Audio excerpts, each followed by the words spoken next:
So recently, it has come to my attention that Kim Kardashian, the menace of our society, has finally started her official true crime podcast. Now, we talked about before in previous videos the level of damage that these one-sided podcasts can do to actual victims, as they're often intended to expose some kind of framing or cover-up to get an incredibly guilty person out of prison. And I'm happy to say that Kim Kardashian's podcast is actually focusing on somebody who's completely innocent, where there's no physical evidence against them, and honestly, there's no evidence at all against them, and we should all get behind the freeing of Kevin Keith.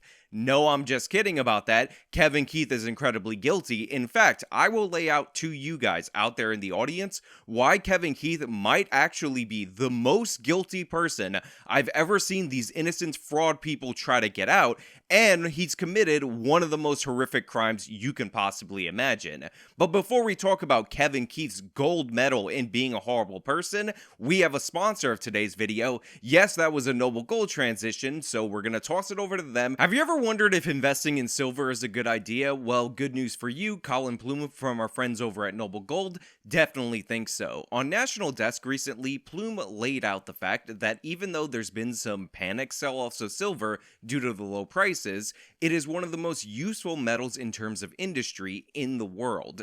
It's used in electronics, electric cars, solar panels, and all manner of other things that are currently being subsidized by the Inflation Reduction Act, which is a global warming bill, so you probably want to get in on this. As pre-pandemic levels of production resume, silver is expected to rocket, so what you need to do is call Noble Gold at 877-646-5347 and talk to a specialist about getting in so you don't miss out. You can also visit them at noblegoldinvestments.com, and guess what? This month, the month of October, if you start a qualifying gold and silver IRA with Noble Gold Investments, you will be gifted a 3-ounce American Virtue silver coin. It comes in this nice case, it's got some weight to it, it has Thomas Jefferson's picture on it. What more can you ask for? noblegoldinvestments.com, 877-646-5347. Thank you to Noble Gold for being a ride or die for this channel and sponsoring content like this, which honestly, I don't know the monetization status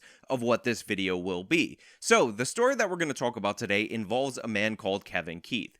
And the reason we're going to talk about him is because he is prominently featured on Kim Kardashian's new podcast, which is an exclusive on Spotify called The System. And of course, this podcast is framed in such a way that is extraordinarily beneficial for Kevin Keith, who actually already had his sentence commuted from a death sentence to life without the possibility of parole. However, that's not enough for Kim Kardashian. She wants to see Kevin Keith walking the streets. But you might want to ask yourself, what exactly did Kevin Keith do? And by the way, I'm not going to say what he was accused of doing.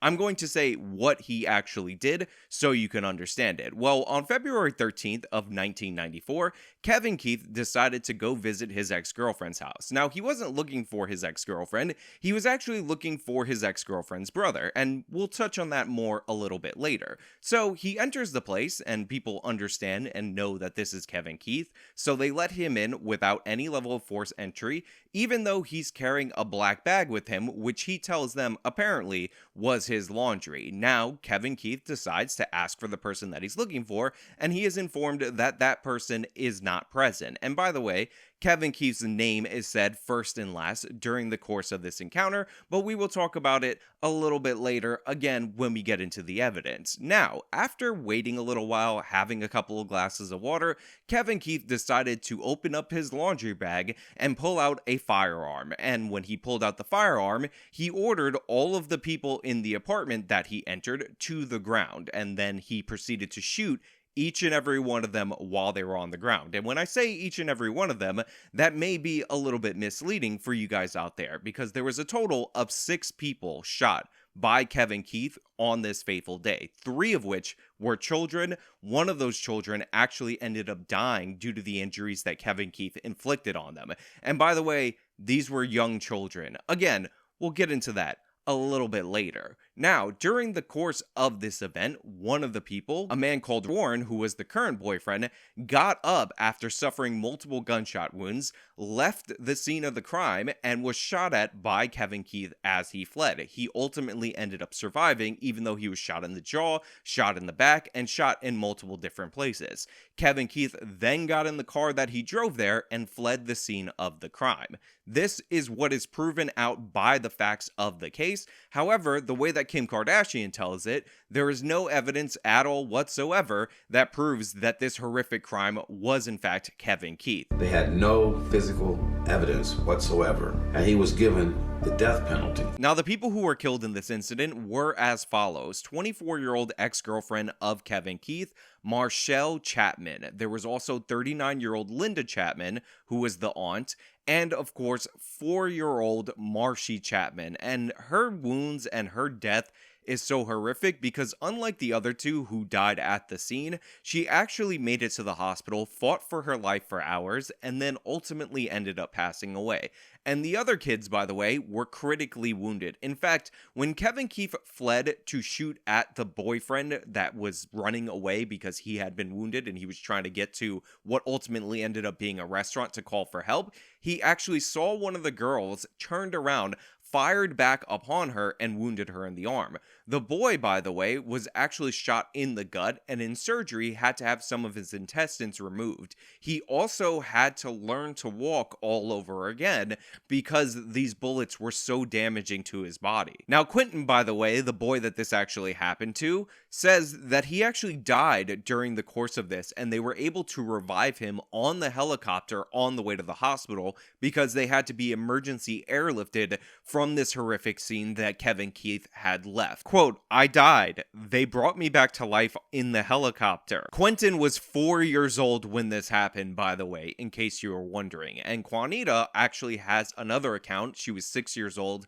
at the time of this horrific crime, and it goes as follows. And again, I'm quoting from her. "I was laying on the floor, shot, throwing up SpaghettiOs." Now, both of these kids were severely wounded, and due to the youth of the children involved in this incident, it turns out that they did not ultimately end up testifying against Kevin Keith. Prosecutors didn't want them to have to relive the trauma on the stand at age 6 and age 4, especially because they were also critically injured and going through physical therapy, something that young children shouldn't have to go through. However, Warren did testify against Kevin Keith, and his testimony was absolutely devastating at trial, and this ultimately led to Keith being convicted and being sentenced to death, and I should say, deservedly so. If you're looking to kill one person, you get mad that they're not there, and you decide it's a good idea to kill everybody in the family, even the children, and then you flee. That is not great. But of course, Kim Kardashian sees that alliterated name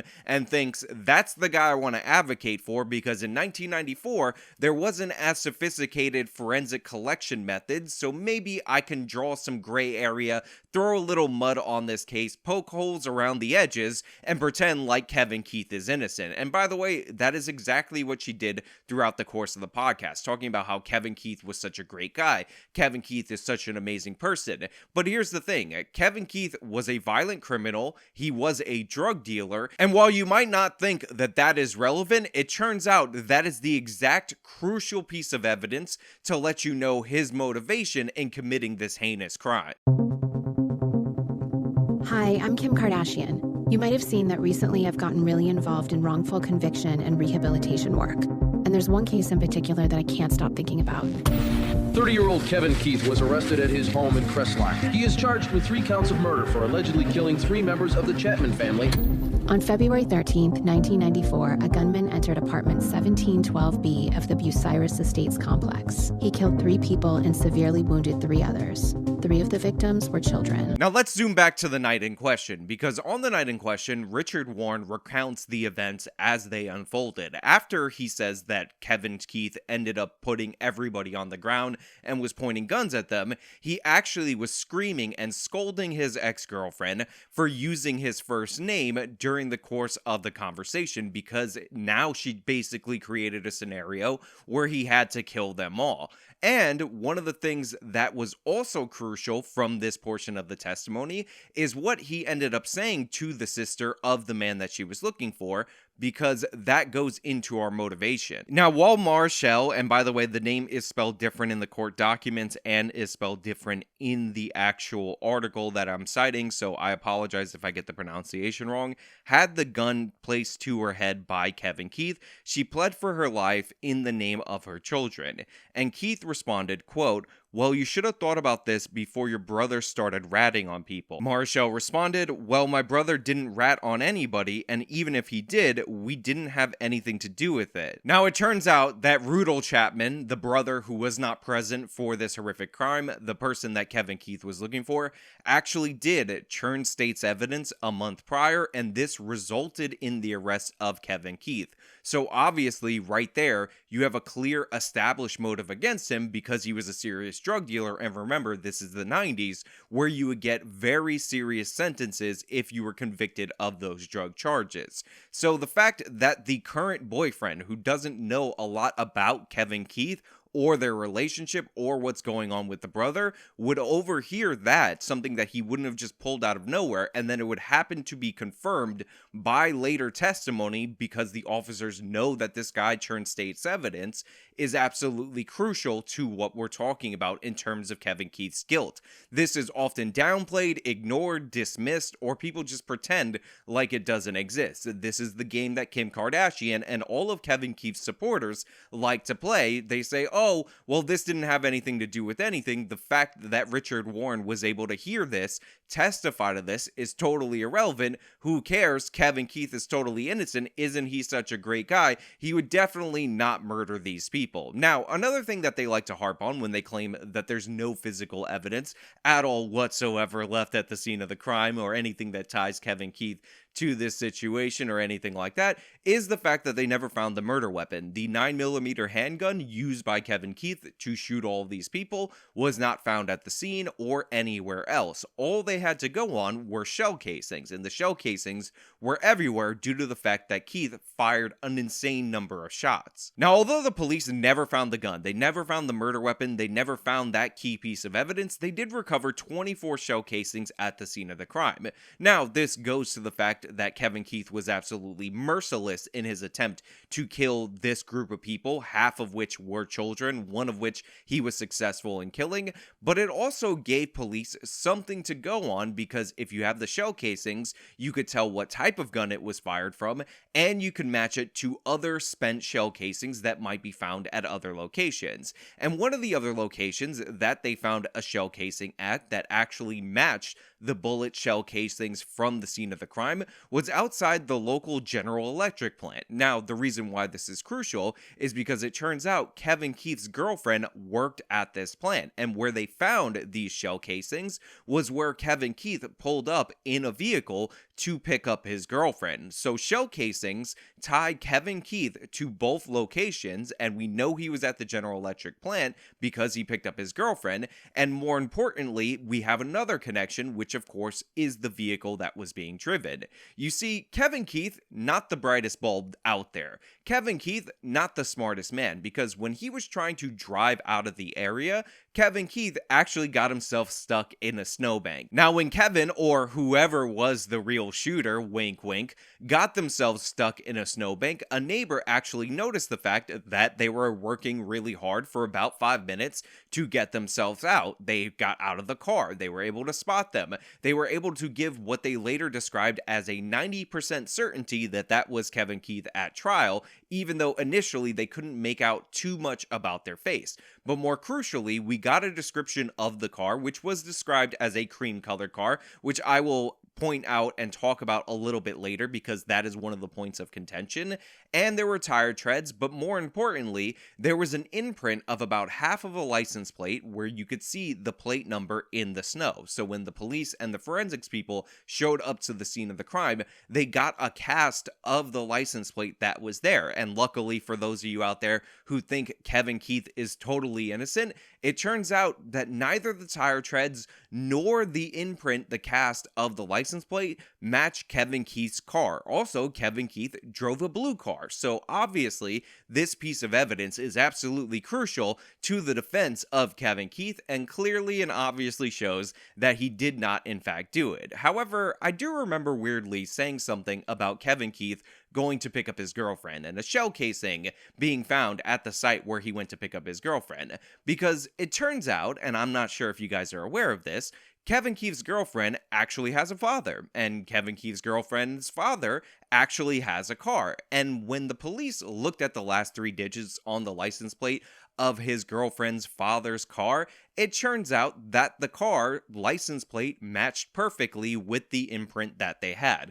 On top of that, the car color was a green, like a light green, one of those Oldsmobile 80s greens, which can often, in the right lighting, be mistaken for a cream or a yellow color. And remember, it was snowing, it was dark. You can understand why this might be conflated, and I can show you examples in other cases of people mistaking white cars for red cars based on the lighting conditions present at the time. So we have an Oldsmobile that matches the description of the Oldsmobile. The color's a little off, but the last 3 digits of the license plate fit in perfectly with the imprint cast that was taken in the snowbank that Kevin Keith drove into. We know that Kevin Keith picked up the daughter of the registered owner of the Oldsmobile, so all we have to do is match the tire tread, and then we will determine whether or not Kevin Keith was driving this vehicle, and therefore Kevin Keith is guilty. And when the forensic experts decided to compare and contrast the tire indentation to this 84 Oldsmobile that matched in all these other ways,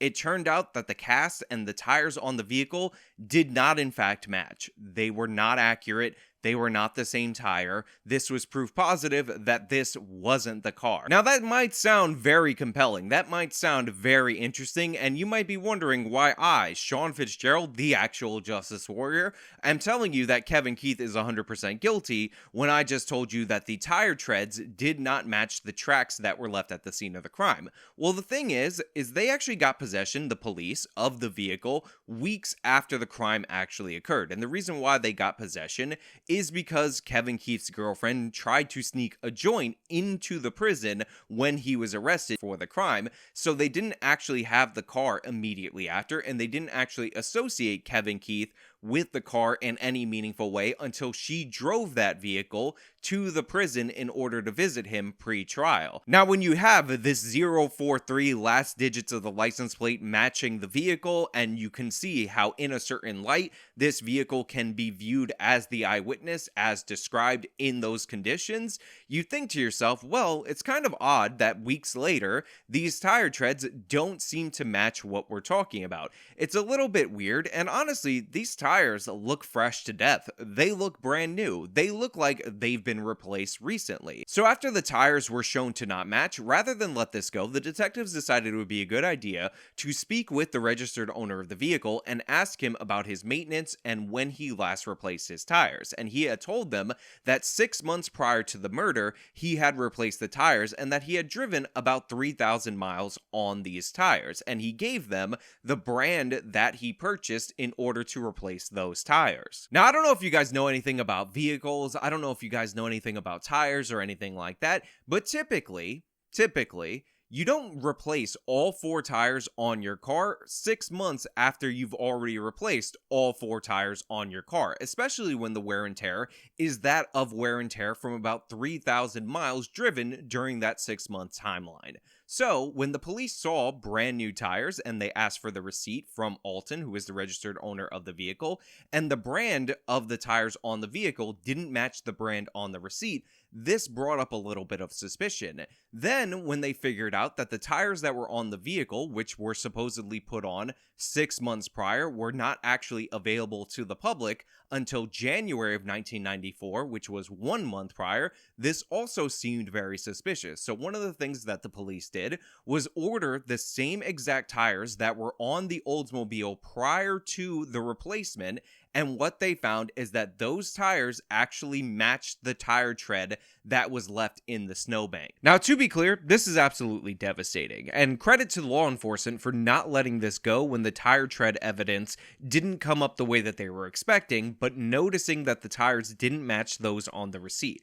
However, I would be remiss if I didn't tell you the ridiculous explanation being put forward by the defense as of 2010. Remember, this case was 1994, but in an affidavit from 2010, the girlfriend alleges that actually she replaced all the tires in secret in January on her grandfather's car, and I'm sorry if I called him the father earlier, it's actually the grandfather, without telling him. So when he testified in court that he didn't replace the tires, and to his knowledge there was no tires being replaced, that was actually true, but in reality, in actuality, she replaced the tires because she was hoeing around, and girls that were mad that she was sleeping with their man would often slash the tires. I'm not joking, that is what is being said more or less. Now, of course, this comes into play when you factor in that these tires weren't available until 3 weeks into January because they were a new make and model of tire, and of course, Melanie has no receipts or anything like that.